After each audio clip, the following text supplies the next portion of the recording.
this panel is slightly different. We're going to hear from multi-stakeholders. So we're going to bring in the voices of the private sector, investors, and deal room partners. They'll be sharing their experience, and hopefully we can take a little bit from their results on previous deal room engagements, their commitments to new initiatives, and their expectations, even as they continue to engage in the agribusiness deal room. Without any further ado, I would like to go ahead and have the next set of panelists.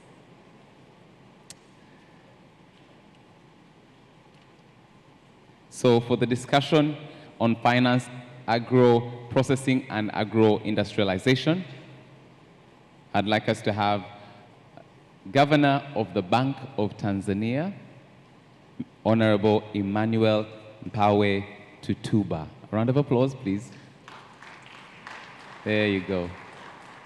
Thank you so much for your generous applause. We also have Global Director for Agriculture and Food, World Bank, Mr. Martin van Nuko. Yeah, please forgive me. But good to see you, sir. Okay, you said very close, almost. We have Deputy CEO, Rwanda Development Bank, Ms. Nelly Mukazaire. There you go.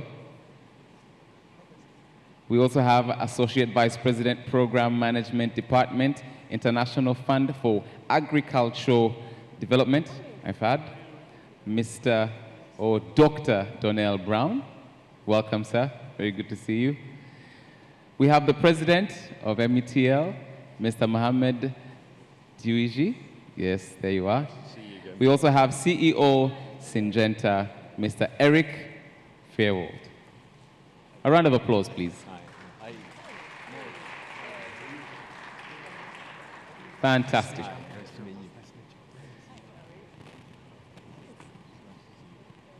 Give them a moment to connect a little. So I'm going to borrow from what we did in the previous panel. We'll start from Mr. Fairwold and swing to the other side. What is your top priority right now? What keeps you awake at night? Well, first of all, it's great to be here at AGRF. We really, really care a lot about Africa and African farming at Syngenta. It's critically important for global food security and addressing climate change. So what keeps me up is making sure that we're doing all we can and collaborating with the right partners, governments, NGOs, other companies, to ensure that Africa feeds itself and becomes a net exporter in a very regenerative way. Fantastic. Please. Thank you. Good morning or good afternoon to all. Donald Brown from the International Fund for Agricultural Development.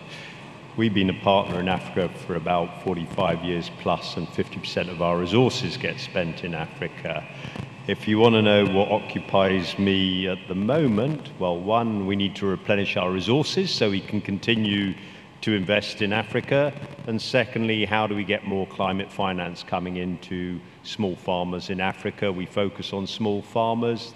They are most affected by climate change.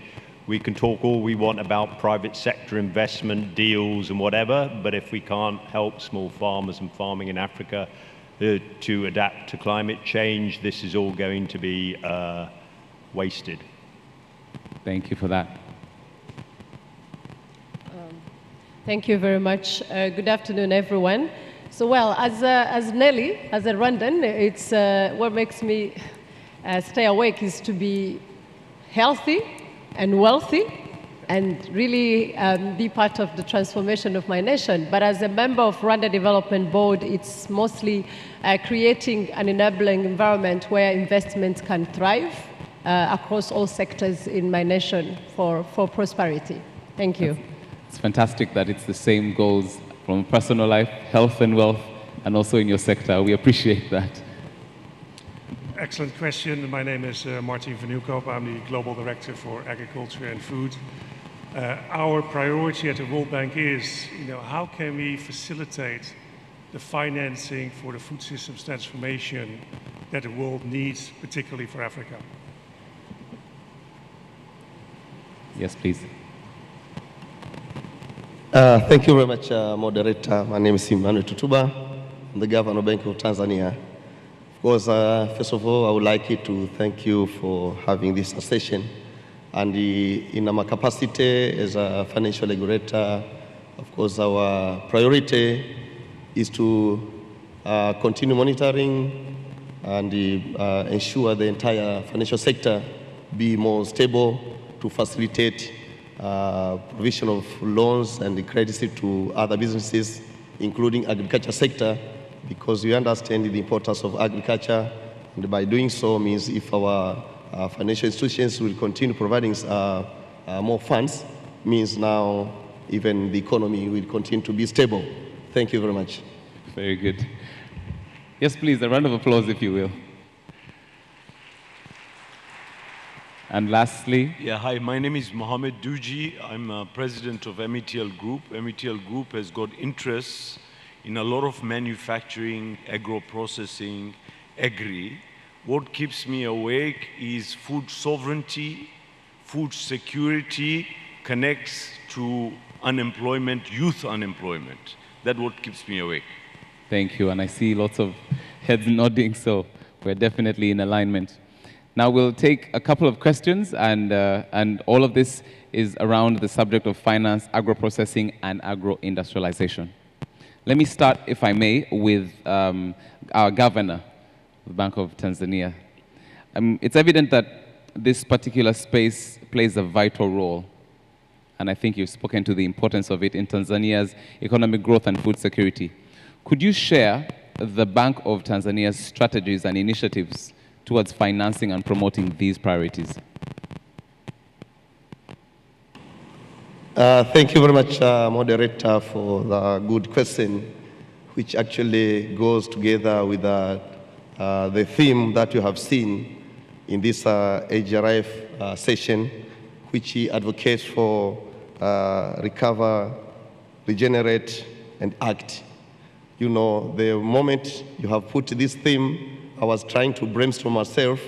It aligns with our core functions. You know, as a central bank, normally we stand for monetary policy, whereby we promote financial sector stability and ensure the entire sector be more resilient, at the same time be to some extent stable to provide funds to other financial institutions.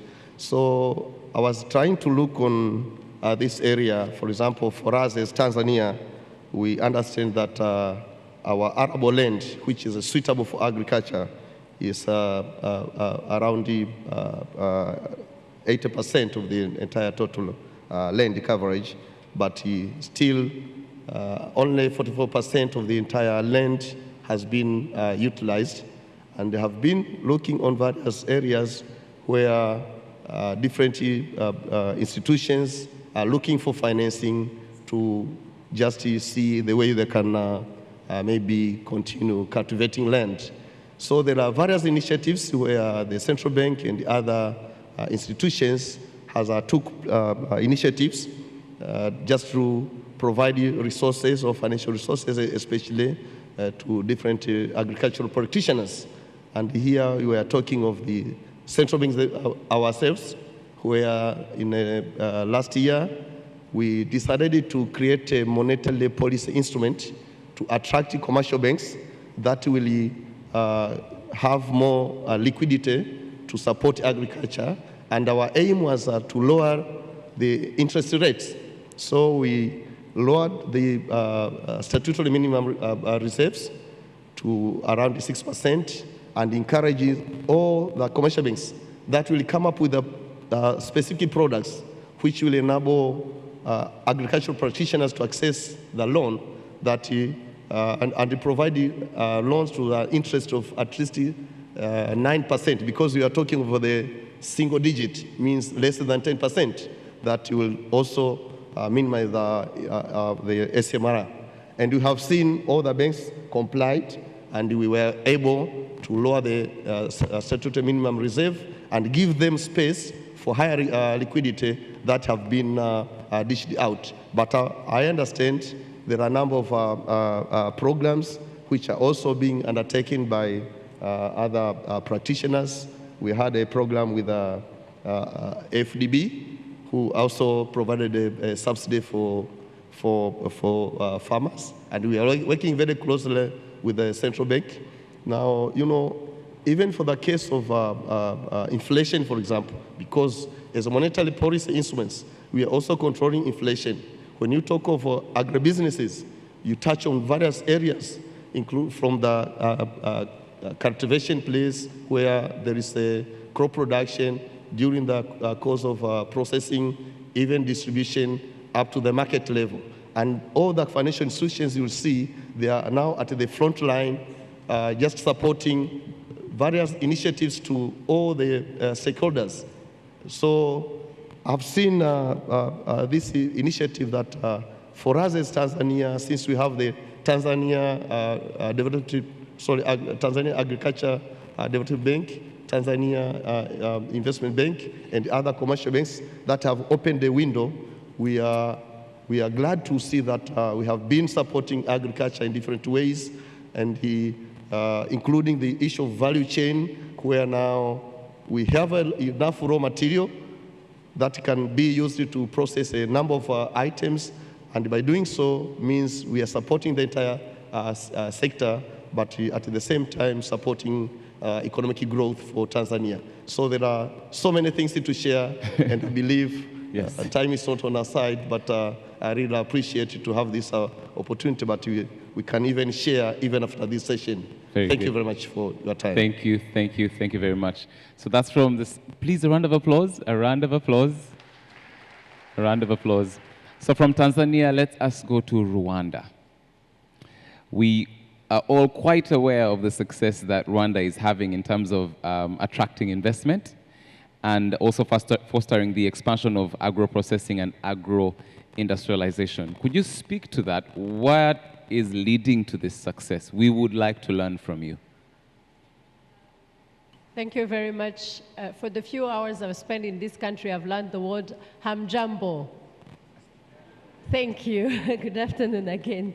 So Rwanda's strategic plan for agriculture transformation, biggest aim is to transform agriculture from subsistential sector to more of really knowledge-based and creating values or chain into a way that leads to economic transformation, but also food security, nutrition security. So government of Rwanda has undertaken different initiatives that I'll break down into maybe 4 categories.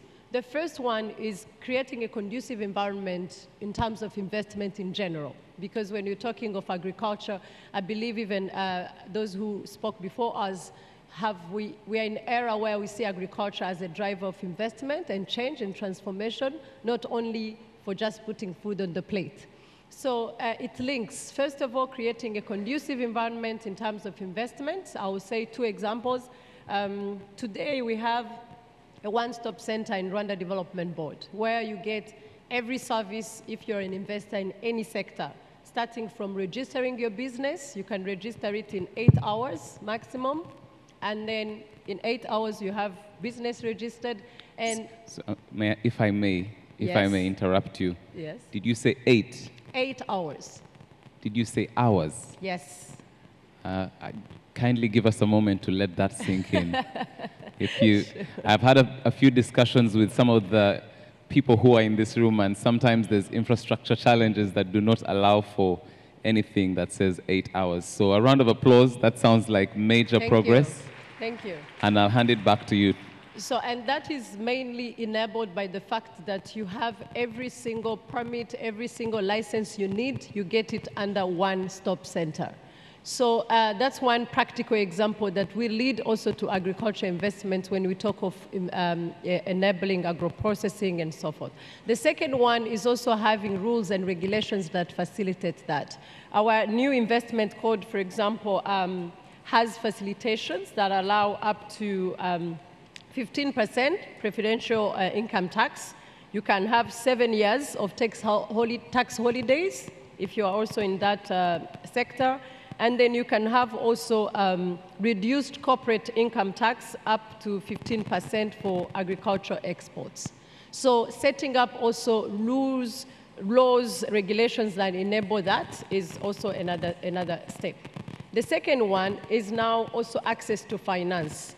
I'll mention two examples, practical ones. After COVID, we had what we called manufacture and build to recover.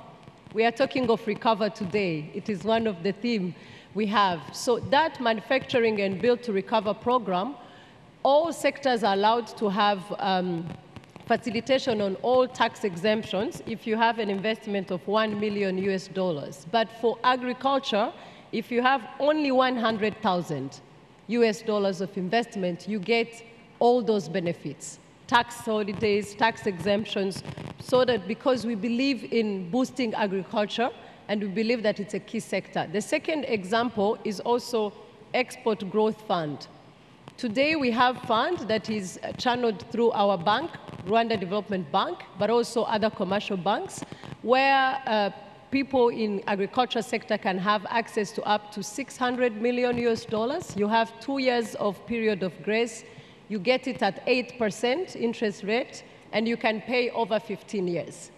So that has been a catalyst also into allowing, because the discussion we've been having here is about also access to finance. The third one is intentionally creating large-scale agriculture. The government has today worked with private sector to create an example of what we call Gabiro Agri Hub. This is 15,600 hectares of land that has state-of-art infrastructure that is having irrigation system, and all that is made available to the public sector for food security and for the crop of export. Wow. And the link of that, the last one, is that we work also with RDB, Rwanda Development Board, but also the National Agriculture and Export Board, to ensure that you have also market. Because my colleagues mentioned that, you can have the production, but if you don't have market, it's not also going to yield the results you want in terms of export revenues. So those are briefly some of the initiatives, and be happy to discuss more and more as we go around with the discussion. Thank you. Fantastic, fantastic, fantastic. I read a book that said, give honor where it's due. I think that deserves a bigger round of applause, if you will. Very good. If we may move over to the World Bank. Yes. How does the World Bank plan to promote, especially the conversation around inclusive and sustainable agribusiness development? Would you kindly share, especially when we are looking at addressing pressing challenges related to infrastructure, technology, and also access to markets? What is the strategy around that, sir? Excellent question.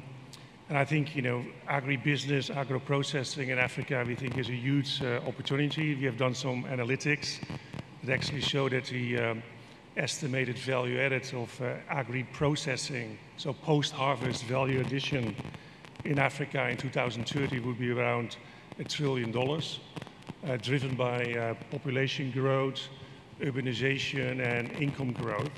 I think we've also heard, from previous speaker, that the continent actually is having a growing import bill of food. That, of course, includes processed food. So it seems like that clearly Africa is not capturing the potential and the opportunities that's there. Our vision is that, when it comes to capturing that opportunity, that access to markets and access to finance actually go hand in hand. I don't think you can actually look at those issues separately.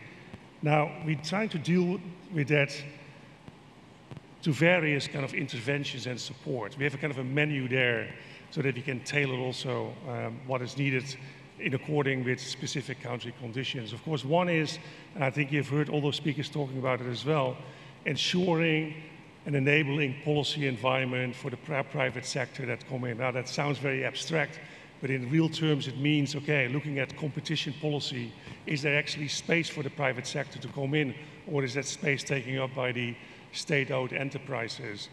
The cost of doing business, for instance, the regulatory regime of input markets it's quite difficult for the private sector to introduce new fertilizers and seeds in some of the input markets in African countries. The risk associated with making investments, so for instance, access to land, to make investments. So through our development policy, operations, and P4Rs, Program for Results, we're actually engaging with the government to ensure enabling policy environment. So that's one item on the menu.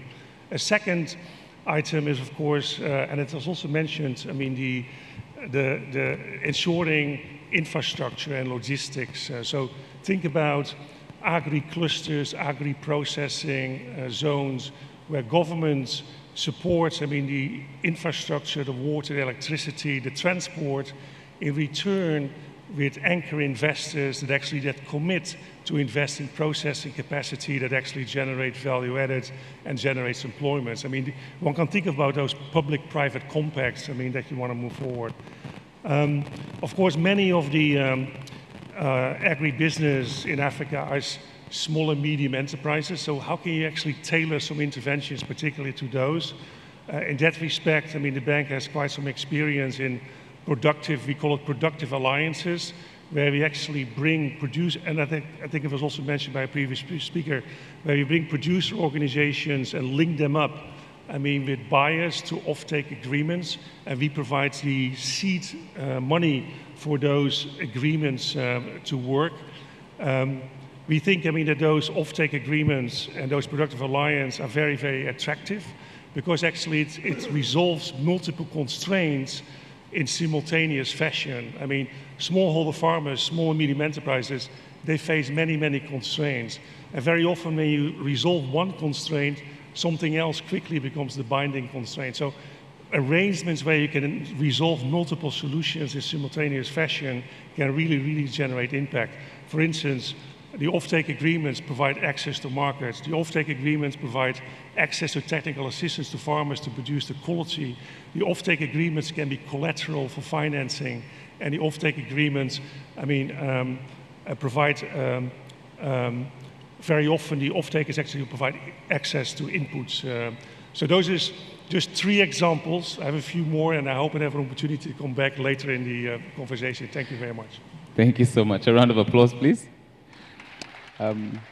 If I may, this one is for Mr. Mohammed, and it's going to be anchored. I'm tempted to stay in the present, but let me jump to the future, especially around the question of vision. How do you envision the evolution of agro-processing and agro-industrialization over the next decade, 10 years?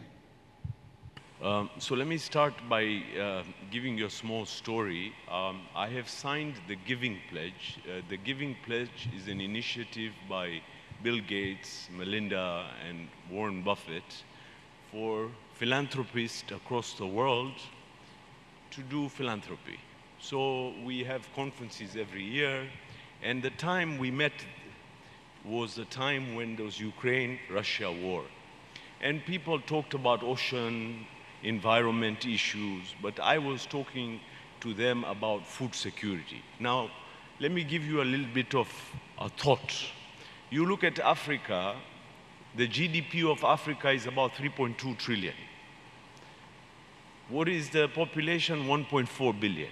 If you take out the Nigerias, the Morocco, the Egypts, a little bit of a South Africa, you have an Africa where per capita income is $1,200. You're talking about $100 a month. Now, when I did a little bit more research, out of that $100, $70 is being spent on food. Now, when the war erupted, fuel prices doubled. Edible oil prices in terms of sunflower, Ukraine was a problem. Rapeseed in Canada was a problem. Palm, the Indonesians put a ban, that doubled. Grain prices because of the corridor of Black Sea doubled. So that means freights doubled. So the goods come into countries like Tanzania where you have to pay taxes. 10% on $200 does not equal to 10% on $400. So cost pile up, cost pile up, cost pile up. So the conclusion of the matter was that an average African who could buy $70 worth of food could only afford $35 worth of food. Now comes a big problem. Then you go into malnutrition and et cetera, et cetera. So I feel the vision, look, India, Europe, a lot of Western countries have made big strides in agricultural revolution. So let's go back and think that why we Africa, I heard the minister talking about the arable land that we have in Africa, the young population we have. So why are we not being able to break, to become food sovereign and export to the world and feed the world? Why? Question, we have to ask, right? Because we've been talking about agriculture and agro-processing for years and years. So one, I think that, and again, I love what the minister said in one of his statements, that agriculture is not politics. Yes. And I loved it, because I believe a lot of African leaders are politicizing land. Now, there's a background in South Africa. Yes, there's a problem, or Rhodesia, there's a problem. But countries like Zambia, Tanzania, etc., we don't have a problem. And as much as I would like to believe smallholder farmers are very important, because I'm in the tea business, we have extension services, we give fertilizers, we give transparency in terms of pricing, etc., etc. But the conclusion of the matter is you need large investment. So I have been raising this fund of $1 billion to invest in agriculture so that we can create food surplus and avoid using our hard currency to import and further hurt our African economies. Very good. A round of applause, please. Thank you so much, Mr. Mohamed. If I may come to Mr. Eric Fiold. I noticed you gave a big thumbs up to that. First, let me ask you to share your comment, your reaction to that, and then I'll come to this question. Well, Syngenta's goal is to bring our global capabilities in seeds, crop protection, crop nutrition, and agronomy to African farmers, to help lift up African farmers. And I want to tell you a story from the last 2 days.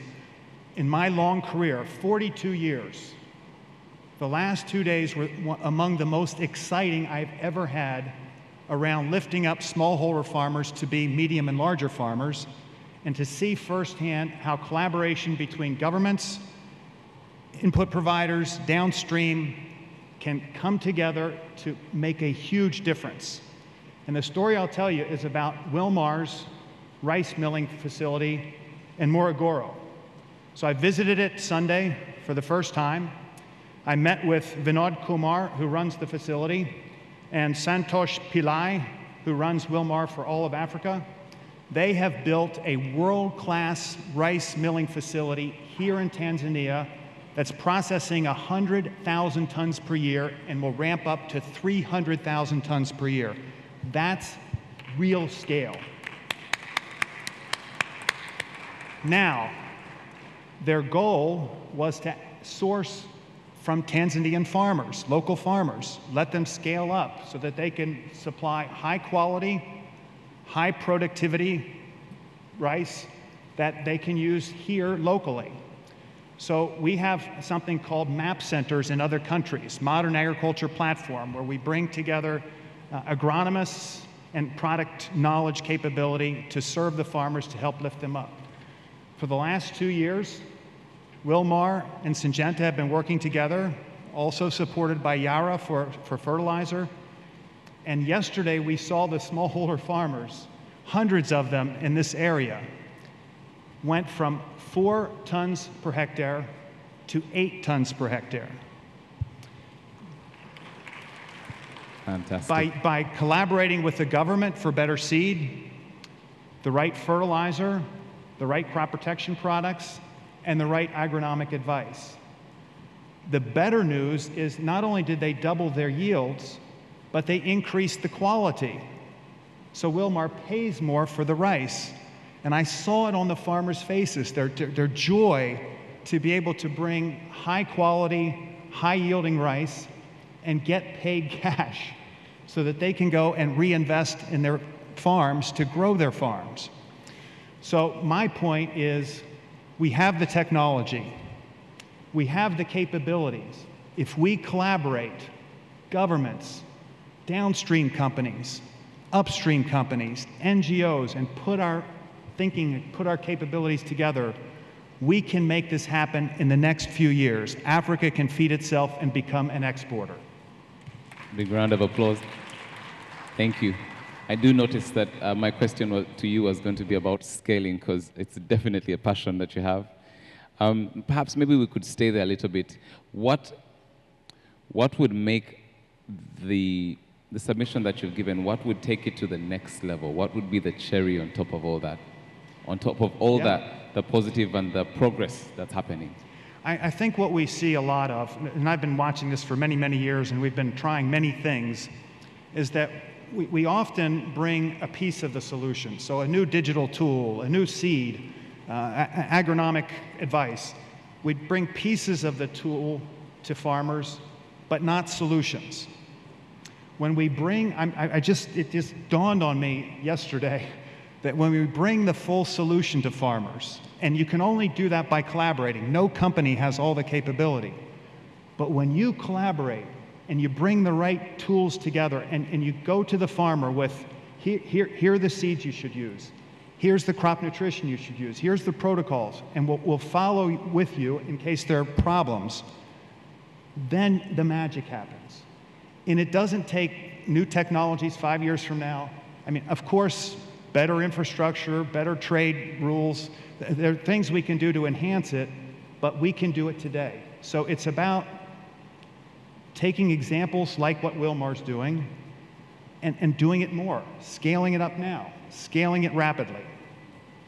Mr. Martin, I noticed you could agree extensively. Would you share your thoughts on that? I noticed you were agreeing very vigorously. What's your thought on that? Yes. Oh, sorry, you can't quite. My question is, I did notice from your body language that you are really agreeing with what Mr. Fairwald was saying. Would you want to add to that?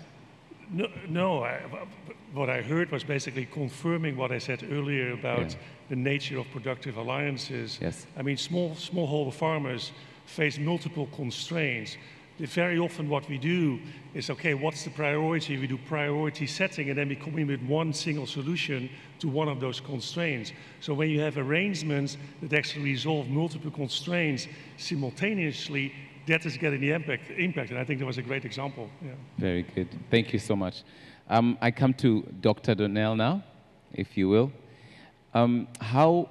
What's the vision that is there when it comes to the role in providing financial support and technical assistance to especially the smallholder farmers? What does that look like when you're thinking about rural entrepreneurs, and what innovative strategies or projects are you currently engaged in that support that purpose? Thanks. So at EFAB, we very much focus solely on smallholder farmers and small rural entrepreneurs. And I don't think the debate should be, is it big or is it small? It's both. Africa, whether we like it or not, most farmers are smallholder farmers. Africa's development, socio-economic, will be dependent on smallholder farmers, rural communities, but it also needs those big commercial investors as well. I think the real sweet spot is when you can integrate those two models and bring them closer together. So when you can use large commercial farmers to support smaller farmers to aggregate to increase thing there. So we focus on the smaller ones, not just to benefit, but also to drive economic development in this side of things. And we've got about 45 years experience as our sole purpose is investing in rural areas and rural side of things. So kind of what does it look like? So I would say primarily we're an investor, but if you're looking at smallholders and small rural enterprises, as we heard from Martin, it's much, much more than just money. Often they don't have the capabilities, they don't have some of the technologies, but smallholder farmers need to get organized. So yes, we invest in the markets, we invest in the value chains that can really include smallholders into that process, be it production, processing, but it's also about being a partner rather than just an investor. So how do you actually strengthen the organizations? How do you strengthen their capabilities? How do you bring them to the table? So the other side of what we do, which is the softer side, is, for example, helping them to build the organizations. We have a Farmers Forum initiative. So genuinely listening to the small farmers, because there are many, many areas to invest in, but there's often a key one which is constraining the smallholders. And it may well be in one area, it may be access to finance, it may be something else somewhere else. So having that sort of a lens, I think, is really important, and to get them at the table. And for IFAD, the majority of our investments are through and with governments.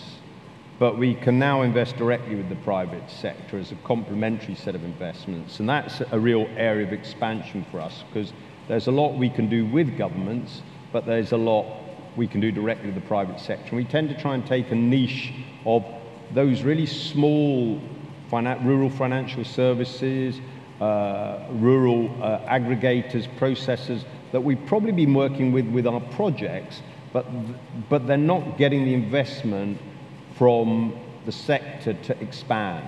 So we look in there and we try and get them bigger and better and take those risks so that they then do become much more attractive to commercial banks.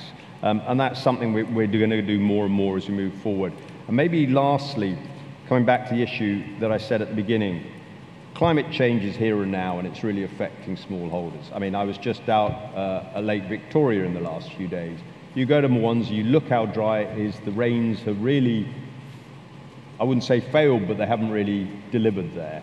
I was looking at just these miles and miles of dry paddy fields, which are reliant on rain-fed agriculture, and yet you've got Lake Victoria sitting right next to you.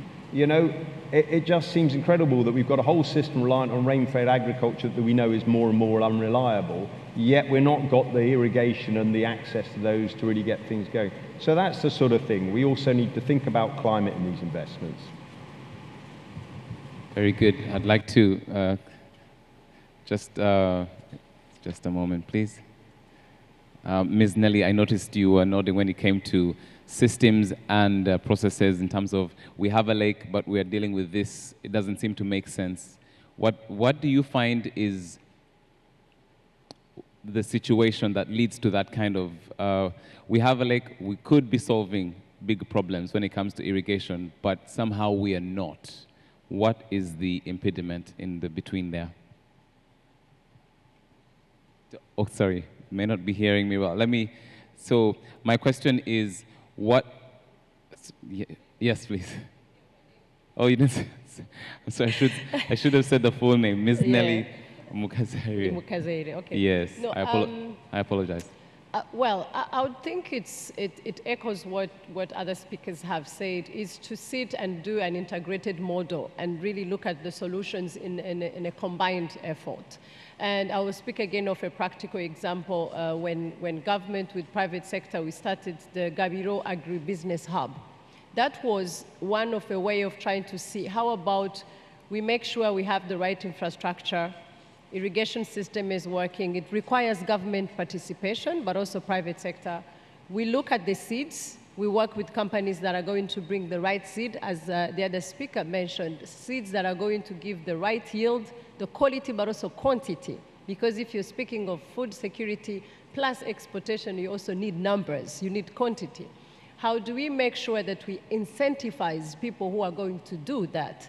Investors you're attracting, but also access to finance to growers, because you don't want also to make it accessible to only external investment. You want the farmers, the people who own those lands, who are in that place, to be the first beneficiaries. So I think why would it not work is that sometimes we approach it in silos. You do one thing, you lack the combination, and then it will fail, because every step feeds in the other one at the end of the day. So honestly, if there's no combination of that political will involving the farmers, the people who are beneficiaries, enable them to do, but also think of the bigger impact. Who do you need? What technology? What investment? We are seeing that it's working when you look at it in an integrated way. It doesn't take decades, as the other speaker mentioned. 1 year, 2 years, you can see the change. Thank you. Mr. Eric? Yeah, so it's very important that the governments work with private enterprise to put in better irrigation systems across Africa. But we shouldn't just rely on irrigation. Regenerative agriculture practices, and we were with another partner, to quick story this morning, AgVenture in Kenya, who farms about 35,000 hectares with their partners. They practice regenerative agriculture, and they have for a number of years. No-till, crop rotations, and other practices to leave the soil healthy soils. So even in drought years, which have been very bad in Kenya in the last few years, their farms have gotten much higher yields than adjacent farms not using regenerative practices. So let's support farmers to not only get access to irrigation, but also to use regenerative practices to get better yields today under drought conditions, because drought is happening more and more across Africa and across the world. Thank you. So we have 2 minutes. I'd like to give 1 minute to Mr. Mohammed and 1 minute to our governor. To talk about agro-processing, but just on the agri side, you know, if we need to have good framework agreements. Today, you look at an example of sugar in Africa. Sugar in Africa is prospered. Sugar in Tanzania is prospered. Why? Because when to import sugar is controlled, how much to import is controlled.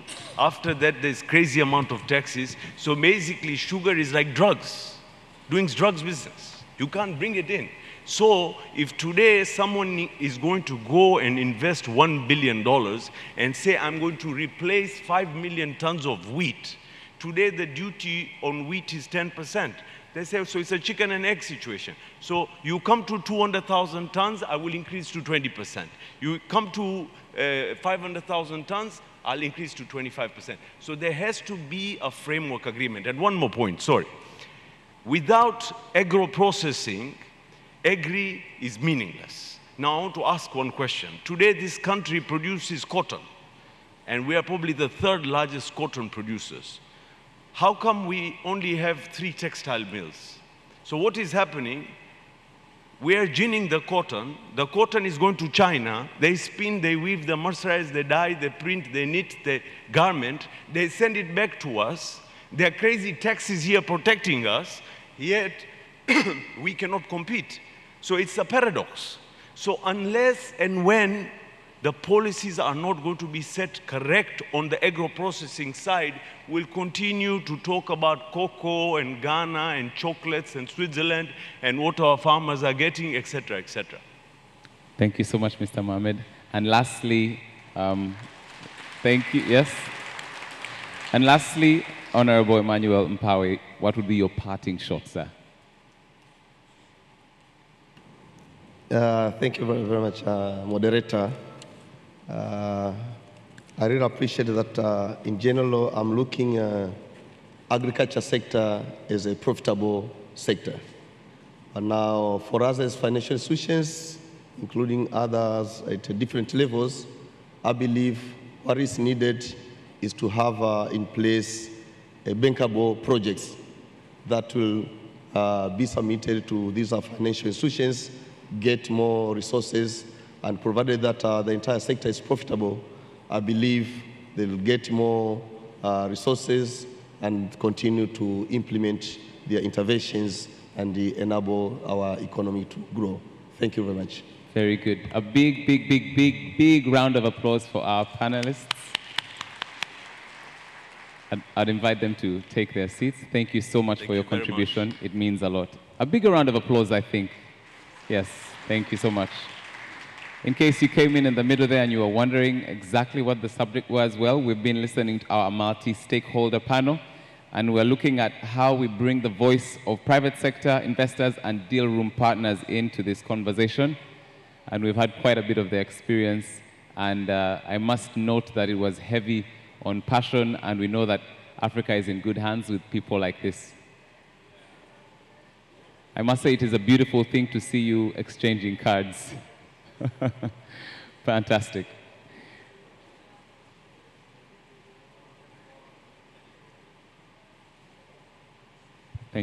Thank you, sir.